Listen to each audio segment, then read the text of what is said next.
Welcome to ప్రజానాడి news. Srikakulam జిల్లా ఉద్దానంలో kidney వ్యాధిగ్రస్తుల మృత్యుఘోష ప్రభుత్వానికి పట్టడం లేదని సిపిఐ జిల్లా కార్యదర్శి డి గోవిందరావు సంచలన వ్యాఖ్యలు చేశారు. పలాసలో మీడియాతో మాట్లాడిన సిపిఐ నాయకులు గోవింద్, కిడ్నీ రీసెర్చ్ ఆసుపత్రి కట్టించిన డాక్టర్ల పోస్టులు ఎందుకు భర్తీ చేయలేదని ప్రభుత్వాన్ని సూటిగా ప్రశ్నించారు. 60 డాక్టర్ల పోస్టులకు గాను 40 పోస్టులు ఖాళీగా ఉన్నాయని అన్నారు. వ్యాధి మూలాలు కనుగొనే రీసెర్చ్ కేంద్రంలో ఏ ఒక్కరిని ఎందుకు నియమించలేదని ప్రశ్నించారు. కిడ్నీ రోగుల మృత్యు ఘోష కేంద్ర మంత్రి రామ్మోహన్ నాయుడికి పట్టదా అని ఆగ్రహం వ్యక్తం చేశారు. కిడ్నీ రోగులను ఉచితంగా తీసుకొచ్చే 108 వాహనాన్ని ఎందుకు నిలిపివేశారని ప్రశ్నించారు. కిడ్నీ డయాలసిస్ కేంద్రంలో డయాలసిస్ ఫ్రీగా చేయరని అన్నారు. 1600 రూపాయల ఖరీదు గల కిట్టు పట్టుకొని రావాల్సిందేనని ఆగ్రహం వ్యక్తం చేశారు. కిడ్నీ రోగుల కోసం ప్రవేశపెట్టిన సుజల ధార మంచినీటిని అన్ని గ్రామాలకు ఇవ్వడం లేదని విమర్శించారు.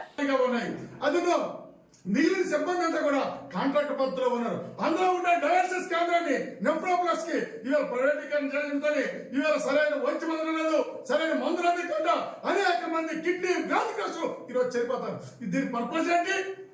రీసెర్చ్ కేంద్రాన్ని పెట్టి ఈ రోజు ఈ ప్రాంతంలో వ్యాధులు ఎందుకు వస్తాయి, దాని నివారణ చర్యలు ఎట్లా చేయాలని చెప్పి రీసెర్చ్ కేంద్రాన్ని ప్రారంభిస్తే రీసెర్చ్ కేంద్రానికి సంబంధించి ఏ ఒక్కరిని కూడా నియమించలేదు.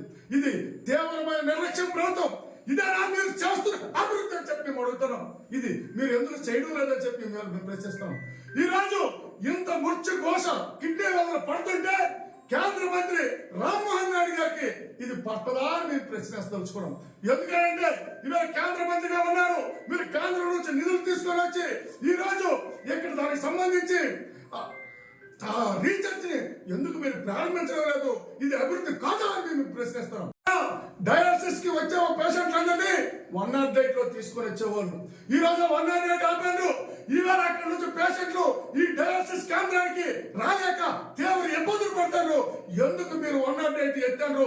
ఇప్పుడు దీన్ని పునరుద్ధరించాలని చెప్పి మేము సిపిఎం పార్టీగా మేము డిమాండ్ చేస్తాం. అంతేకాదు గతంలో డయాలసిస్ వస్తే ఫ్రీగా జరిగేది. ఈ రోజు డయాలసిస్ కేంద్రానికి వస్తే 1600 రూపాయలు కిట్టు పెట్టుకొని ఇవాళ ఇక్కడ రావాల్సి పడిగాపులు కాయవలసి వస్తుంది. దానికి సంబంధించి పూర్తి స్థాయి పెట్టలేవు. దానికి సంబంధించిన డయాలసిస్ సంబంధించి కూడా ఏర్పాట్లు అంతేకాదు గతం నుంచి కూడా చెప్పాం. ఈ ఉత్తర ప్రాంతంలోన అన్ని పిహెచ్లోన మీరేమో డయాలసిస్ కేంద్రాలు పెట్టాలని చెప్పాం. ఇవాళ అక్కుపేరలో పెట్టడం. ఈరోజు 30 కిలోమీటర్ల దూరం నుంచి సముద్ర తీర ప్రాంతం నుంచి డయాలసిస్ కి వచ్చి వెళ్ళడం అయితే ఎంత తీవ్రమైన సమస్య చెప్పండి. ఈ ప్రభుత్వం ఎందుకు పట్టించుకోదు అని చెప్పి మేము అడుగుతున్నాం. ఈ ముచ్చు క్రాస ఈ ప్రభుత్వానికి వినిపించడం లేదా అని మేము అడుగుతున్నాం. మీరు అభివృద్ధి కోసం చెప్తారు.